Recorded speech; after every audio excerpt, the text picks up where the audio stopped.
2012 में आई Deadpool kills the Marvel universe Deadpool की सबसे अच्छी स्टोरी लाइन्स में से एक है। इसके ऑथर कलन बन है।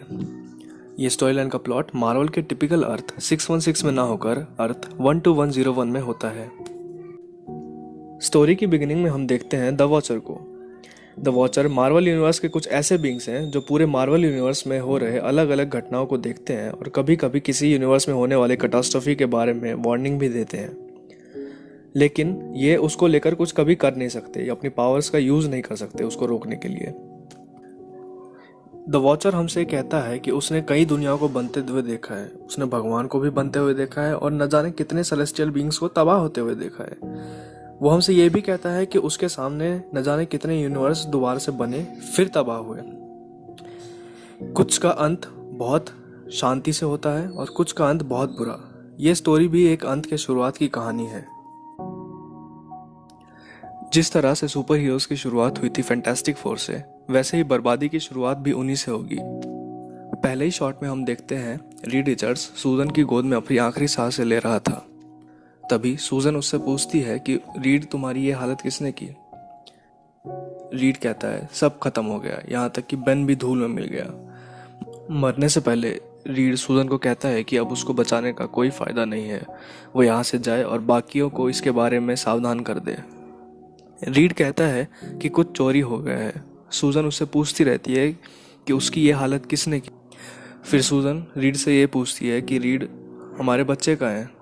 तो उस पर रीड कहता है कि उसने बच्चों को बचाने के लिए नेगेटिव जोन में भेज दिया और फिर उसे तबाह कर दिया।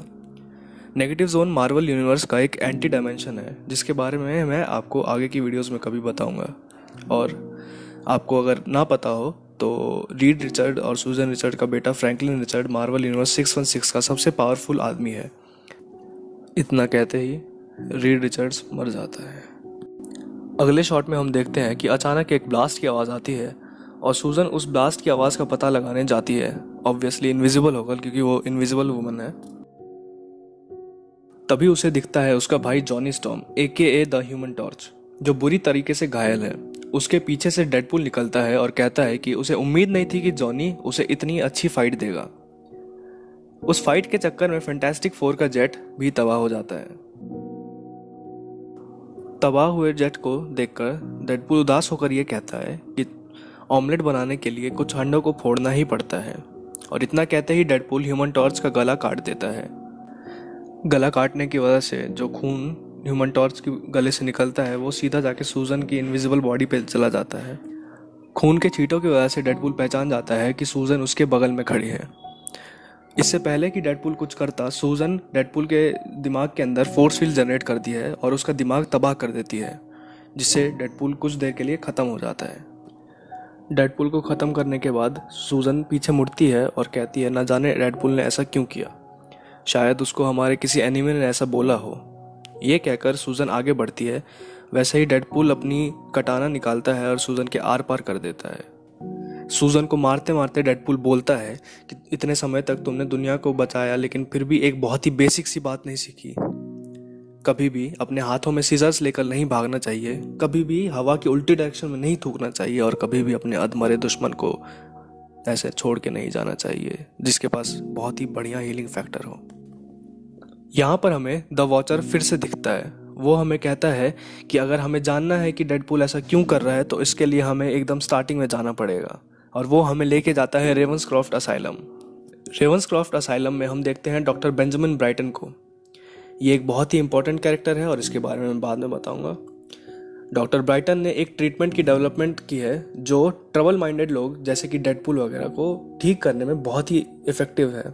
वहाँ तभी अचानक से एक नर्स आती है और कहती है कि डॉक्टर, आप जिन लोगों का वेट कर रहे थे वो आ गए हैं। हम तभी असाइलम के गेट पर देखते हैं द एक्समैन को। वो डेडपूल को एक स्ट्रेचर पर बांध कर लाते हैं।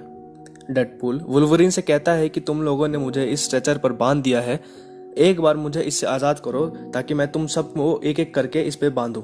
और शुरुआत होगी स्टॉर्म से, वो हवाई चुड़ैल से।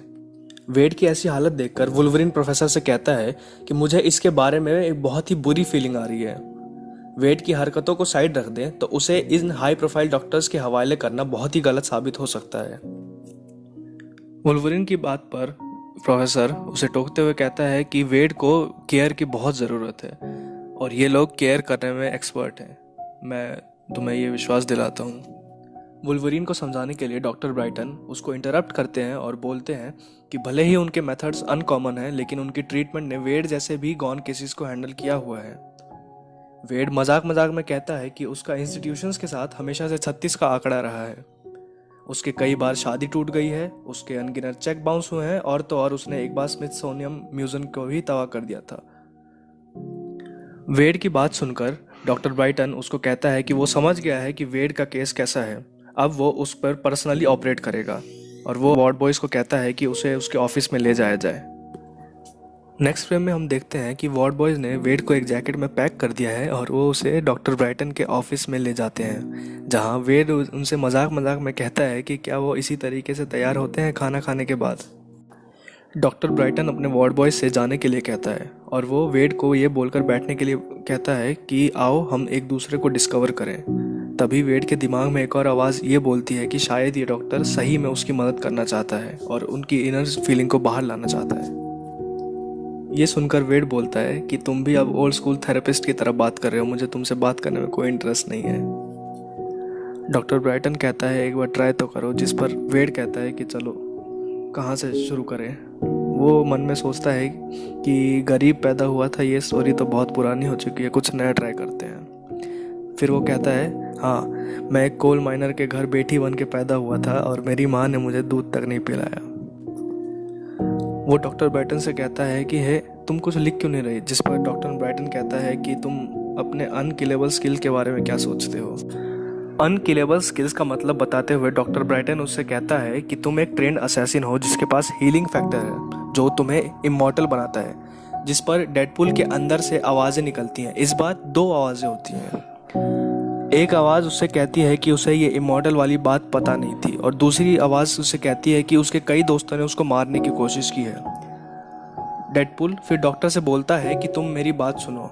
इस पर डॉक्टर उसे घूम के बोलता है कि नहीं, तुम पहले मेरी बात सुनो। मैं तुम्हारी इस प्रॉब्लम को भले ही ठीक ना कर पाऊँ, लेकिन साइको में ये बात सुनकर डेडपूल कहता है कि उसे इन सब बातों की कोई ज़रूरत नहीं है, वो पहले से ही बहुत ज़्यादा एफिशिएंट है। जिस पर उसके अंदर की एक आवाज़ कहती है कि हाँ, उसे इन सब बातों से कोई मतलब नहीं है, वो बहुत ज़्यादा ही मतलबी है। ये सब सुनकर ब्राइटन डेडपूल से कहता है कि वो उसे ठीक नहीं करना चाहता, बल्कि उसका ब्रेन वॉश करके अपनी विलन आर्मी में शामिल करना चाहता है। तब हमें पता चलता है कि डॉक्टर ब्राइटन असल में साइकोमैन है जो सभी विलन्स का ब्रेन वॉश करके पूरी दुनिया पर राज करना चाहता है। वो एक डिवाइस की मदद से डेडपूल के दिमाग को ट्रिगर करता है, जिससे वेड के अंदर की सारी आवाज़ें ख़त्म हो जाती हैं। लेकिन अचानक एक नई आवाज़ आती है, बिल्कुल अलग।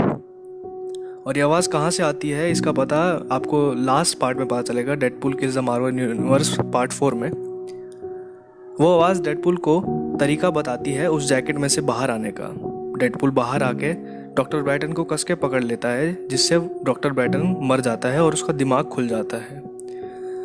उसके दिमाग से निकलता है साइकोमैन। साइकोमैन बाहर निकलकर डेडपूल को उसके ऑर्डर्स फॉलो करने को कहता है, लेकिन डेडपूल कहता है सॉरी, मुझे अपने रिलीज फॉर्म पर स्टैम्प चाहिए, और वो ऐसा कहकर साइकोमैन को टेबल पर रख के फॉर्म पर पटक पटक कर मार देता है, जिस पर उसके अंदर की नई आवाज़ उसका ताली बजाकर अप्रिसिएशन करती है। और डेडपूल से वो आवाज़ कहती है कि अब जो तुमने शुरू किया है उसे ख़त्म भी करना है। डेडपूल पूरे रेवंसक्रॉफ्ट असाइलम में पेट्रोल डालने लगता है। वहाँ के सारे कैदी उससे कहते हैं कि प्लीज़ उन लोगों को बाहर जाने दें, जिस पर डेडपूल कहता है कि वो उनको यहाँ मार कर उनका भला ही कर रहा है, क्योंकि आगे जो होने वाला है वो बहुत ही भयानक और ख़तरनाक है। उसके बाद वो पूरे रेवंसक्रॉफ्ट असाइलम को जला देता है। डेडपूल उस नई आवाज़ से पूछता है कि बाकी सारी आवाज़ें कहाँ गई, जिस पर वो आवाज़ कहती है कि तुम चिंता मत करो, अब उन आवाज़ों की उसको ज़रूरत नहीं है।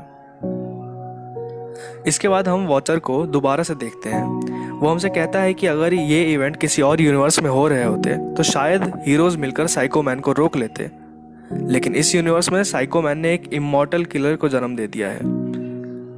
वॉचर आगे कुछ कहे इससे पहले उसे बहुत ज़ोर का झटका लगता। अगर आपको याद हो तो रीड कुछ चोरी होने की बात कह रहा था। यहाँ पर वो एक ऐसे गन की बात कर रहा था जिससे सेलेस्टियल बीइंग्स और वॉचर जैसे लोगों को मारा जा सकता था। डेडपूल ने यह गन चुरा ली थी। द वॉचर डेडपूल से पूछता है कि वो उसको कैसे देख पा रहा है, जिस पर डेडपूल कहता है कि वो आजकल ऐसी चीज़ों को देख सकता है जो नॉर्मल आदमी नहीं देख सकता। उसके बाद डेडपूल अपना ब्लेड निकालता है और उससे वॉचर को मार देता है। फिर डेडपूल थोड़ा आगे निकलता है और अपने अंदर की आवाज़ से कहता है कि ये वॉचर किससे बात कर रहा था, जिस पर उसके अंदर की आवाज़ कहती है कि उसे कोई भी आइडिया नहीं है। फिर डेडपूल कहता है कि खैर, वो जिससे भी बात कर रहा था वो ये बात सुन ले और देख ले कि आगे जो होने वाला है वो बहुत ज़्यादा ही खतरनाक है और वो उसके लिए तैयार रहे।